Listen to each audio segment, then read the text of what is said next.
Now to our first conversation. Well, it's still about the Naira redesign. Right now, there's barely a month to getting the new notes from the banks at this time, and that's what's still driving conversations right now. Some are for it, some are opposed to it, but let's get more now from Mr. Oke Ikechukwu. That's Mr. Okechi is Executive Director, Development Specs Academy, joining us from our Abuja studio. Great to have you on the program. Thank you very much. Yeah, so this is still driving conversations right now, still getting all the attention, talking about the Naira redesign. And some have said, you know, the timing is not right. You know, we're entering into festivities. We have the general elections coming on next year. And, you know, everyone is squeezed at this point. And some are saying the cost of actually, you know, redesigning and printing, you know, the new Naira is still going to weigh, you know, on the government. How do you see it? Our question to them would be, what would be the right time to redesign the Naira? Question number two, on what scientific basis are they talking about timing? Question number three, the fact that you're preparing for elections, does it translate into the fact that it will be difficult for you to go and deposit old notes in the bank? So these are what you might call opportunistic commentary based on pure speculation and need not constitute an argument because it is not one.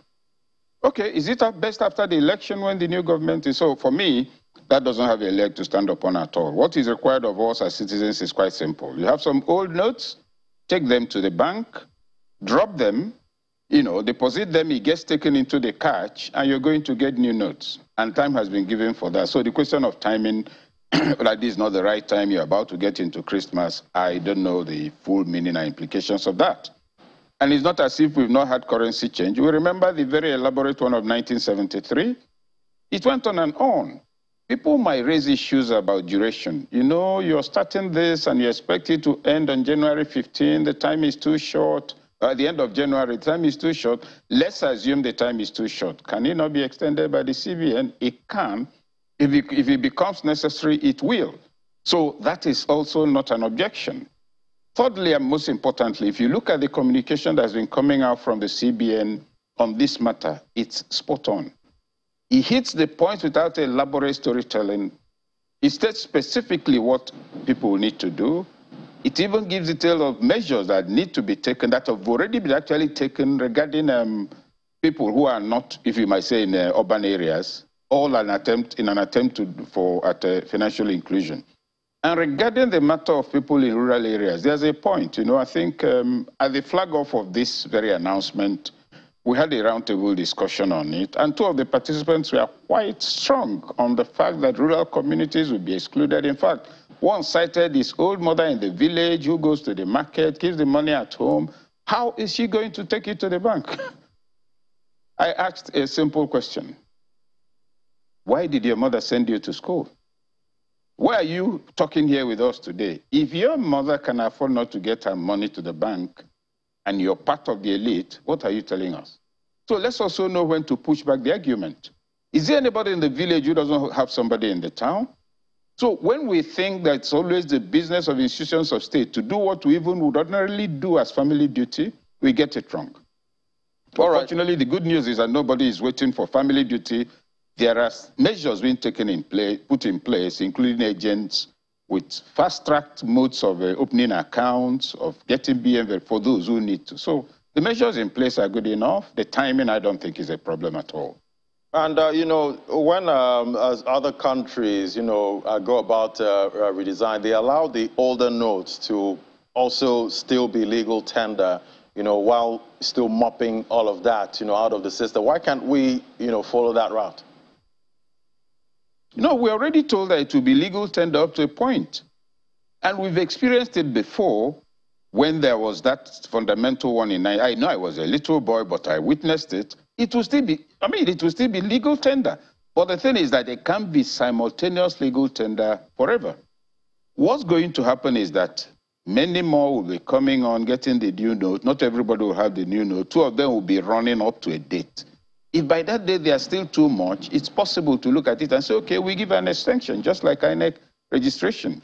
You see, on this question of legal tender, I've heard people speak of inflation, prices will go up, all kinds of things will happen, that in some areas even, transport has moved from 200 Naira to 400. And I asked them, has the new notes been introduced? No. So who is driving everybody started laughing. But the point I'm trying to make is this. As you call for these funds, check research on change of national currencies. Take our own experience. There will always be a certain percentage of that cash that won't get into the system. In some cases, 16%. In some cases, one of the highest I've had for any country was 22%. Now, when you have less cash, what does that mean? There are many who can't put in all their cash. You have less cash. What will be the effect on inflation? What happened in the past and what consistently happens is that as the two currencies, as the new one and the old one are still in the same space, you need more and more of the old one to get transactions done. And so those who are running late will now come and say, look, even if you can give me 10,000, I'll give you 15 of the old note. People will also cash in on that. So three things. Number one, a lot of money will be hauled in. Number two, not every bit of it will get in, so there will actually be less in circulation when the new one comes. Number three, most of the objections are purely speculative. There's hardly a strong economic argument against any of them.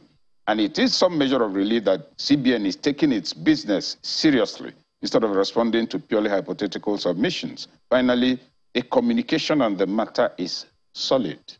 Specific reasons why it's being done, specific things why individuals should, what individuals should do, new measures being introduced for those who need to open accounts, and at no point nobody will say he's not informed. But the other job is that the elite, every one of us, who have relations, if we sit around and they don't get involved, it's not the fault of the federal government, it's not the fault of any state government or CBN.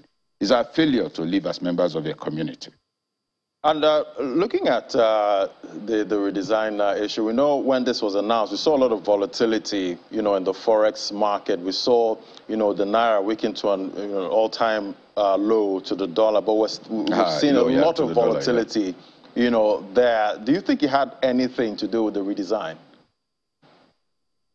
Well, I think it probably has more to do with the news that broke on social media that the U.S. was about to withdraw dollars produced beyond a certain time, which of course wasn't true. Some panicked, and that's number one. Number two, I keep making the point that the Naira in Nigeria today has two critical roles that make it highly visible and beautiful. Number one, it has become a good store of value.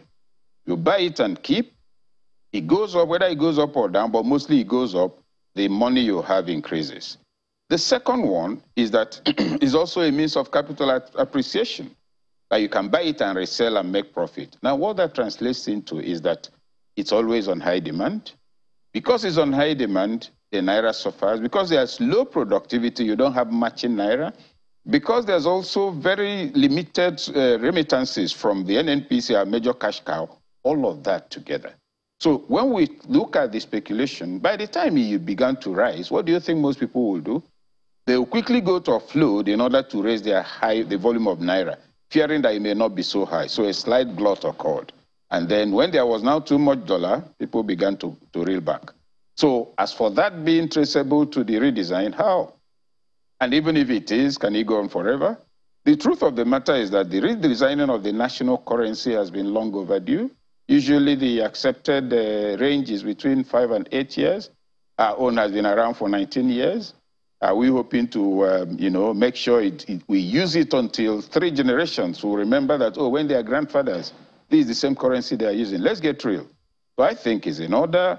The volatility of the Naira clearly cannot be honestly and sustainably linked with a call for a redesign in strictly economic terms. I don't think so. And looking at what's happening, in the Forex market, right now, do you think the CBN has, all it takes right now to actually defend the Naira? The CBN has all it takes in terms of monetary policy, but the CBN does not have an army. The CBN does not have any other thing other than policies and sound ideas, but the environment is not under the control of the CBN. If I took a loan of 500 million from CBN and do massive industrial agriculture to pour a lot into the market and into the export market, and then bandits overrun the farm, and the money can force, I can't put the food back into the market, I can't use the proceeds to earn foreign exchange, and so the CBN also can't get his loan from me, I ask, is that the fault of the CBN to come and protect my farm? Those are the issues. So when the CBN is talking about declining productivity, it's at several levels. And when we look at the reasons, you find that whereas the CBN can be said to be taking measures that would ordinarily deliver value as expected, the operating environment, the political economy of the Nigerian state, the spending and eating reflexes of the elite, and the general disposition in the country, that of consumption. So to that extent, you find that the environment constitutes an undermining framework within which efforts are being made to run sound policies. So CBN, is it doing what it should do? Yes. Can it be in control of all the variables that will make what it's doing deliver? No. Think of the tomato company. The foreigners, I think Spaniards, they ran away. They managed to escape with their lives. After, was it $18 million investment here in Nigeria? The place is shut down. Over 1,000 jobs are lost. Assuming that money came from anywhere, can they refund it? Assuming it was projected that Nigeria was going to earn, say, $11 million just from 1 year's harvest, we are going to earn zero. We're actually going to run a minus. That is the operating environment. Now, put within that context also a lot of money outside the system in the hand of bandits, in the hand of politicians who are hoping to use it to undermine the environment, and all of a sudden you're told, bring it in. You bring it in, some will not come in. You have to actually, when you have situations like that, traders accept less for the value of the product, just in order to sell, in order to retain part of the old currency. So these are facts. And what you might call the speculative excitement and lacrimal extravagance of some commentators, they are commentators. That's why somebody will tell you that his mother in the village cannot put her money in the bank. Why is she your mother? Whereas we are not transferring the responsibility of inclusivity to mothers, to sons and daughters, we are saying that there's things we can do. Sorry, go on. But we know there's a huge, population of unbanked, right now. And obviously there'll be issues, getting all of that money to the banks. We know people in rural areas, some of them, they don't want to, approach the banks, because they feel like, the banks might be too, expensive with the interest and all of that. And, just that lack of trust, at this time. But it makes it hard, somehow, for them to get all of that money, into the bank at sort of short time. I think the matter of shortness of time is open to argument. That's number one. Number two, the CBN has actually taken measures to introduce agency activities that besides bank, you have ABCD places you can go to, get this done, quicken your BVN, etc. So several things. You're making deposits, you're not being charged. So there's no fear of losing money. Secondly, if you don't have an account, it can be fast-tracked for you. Thirdly, beyond the existing institutions and banks, other avenues, just like when the COVID crisis hit everybody, centers were opened. Organizations, medical facilities with the capacity were made to become testing centers. So the CBN has also taken that measure. The point is this, and I agree. Financial inclusion is critical. What I see happening is that this process will also even expand the frontiers of financial inclusion, because assuming there are 13 million Nigerians who don't have an account, with the measures in place, at the very minimum, 10 to 12 million of them will be able to, since this is across the country. Secondly, and most importantly, you have clear inventory of the amount of cash in your economy. Thirdly, and people have raised this from the angle of national security, people can go and buy up dollars and make the deposit in Naira, and therefore criminality will be hidden. You see, they're not looking at it. I had an article on Saturday on the back page of This Day. The title was EFCC, CBN, Dollar Redesign, Naira Redesign, and I think fuel scarcity. Look at it like this.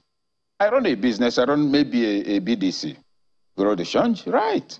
So in the last 5 years, I've made a deposit of 139 billion That's been the volume on volume transaction. Then within the period of this exchange or redesign, I suddenly spike up 9 billion in deposits in less than 6 months. Perfect. Yes. You see, banking is a job of records. You must come somewhere to drop the Naira, and it will be recorded. So what that means that if I'm EFCC chairman, I have all the material I need to work with in terms of the money that's coming into the system. So when we say, oh, you know, illicit funds, unless you choose not to trace it, unless you choose, there's no $5,000 that moves into the U.S. economy that is not traced to you personally, even when you just come on a visit. It's easy to trace. Fortunately, we have an EFCC. Yes, there are institutional challenges, there are political challenges. We have an EFCC that has moved up quite a bit on forensics. This may be a preamble to a new onslaught against corruption. Oh, somebody will now listen here and say, oh, come on, we're used to all of this. The big boys and girls will get away. That's not the issue. The point is that it can be made a tool for that engagement. Okay. Very quickly now, before I let you go, how do you see all of this impacting, first of all, inflation and, you know, monetary policy going forward? The speculation out there is that inflation would go up, but that is speculation. And I've given a real-time situation based on history and research. We had, and I was, you know, then, like I said, yes, I was quite young in 1973, but I recall that that change was fundamental. Everybody was excited. We had pictures of the new note. My father had a printing press. He was one of those commissioned to print for publicity and all of that. But the point was that as the dates were getting closer, you found that if you're going to buy something that's worth 10 Naira with the old note, no trader will take the money except you pay 15. So the value was dropping, and therefore the quantity that will go back will drop. Then individuals who were now moving around town in Umuahia, that they could do this. So they will collect your old note. If you had 100 Naira, they'll collect the old note and give you 60 Naira to make. So that went on and on. And what we see, or what we saw happening, was that it was actually the opposite of inflation. That if you came with the old note, 10 Naira, that's the cost of the product. But you have the new note, they'll take 5 Naira from you. Now, all of this, there might be slight, I wouldn't use the word upheaval. There might be slight popping up of the fluorescent biometers. Oh, it went up today. Like those who move transport to 400 Naira for a route, that was 200. In 2 days' time, they moved it back. There will be that kind of thing, opportunistic economic racketeering. It will last for a short while, it will disappear. But inflation, sustained inflation, would continue from the angle of low productivity, not the Naira. The value of the Naira to move up will need greater national productivity, a reduction in the consumption of imported goods, more remittances from the NNPC. Because if you look at the, I think it's, well, I don't remember the technical, is the one that you bring in for its 100, well, FX program. Check the amount of money it has brought. The CBN is a CBN policy. By August, it had brought in more money than was brought in throughout all of last year. Now, assuming that initiative wasn't in place, that money wouldn't be there. The statutory sources of inflow are not delivering. Right. So I think there's an unfair narrative in the matter of the monetary policies being put in place, okay, and the perception of how effective and impactful they are. Right. Anyway, we'll keep watching. It's all unfolding, you know, before our eyes. We'll see how, you know, everything plays out. All right. Thank you so much. That was Mr. Oke Ikechukwu, Executive Director of Development Specs Academy. Professor Oke Ikechukwu. Professor, please. Professor, thank you so much.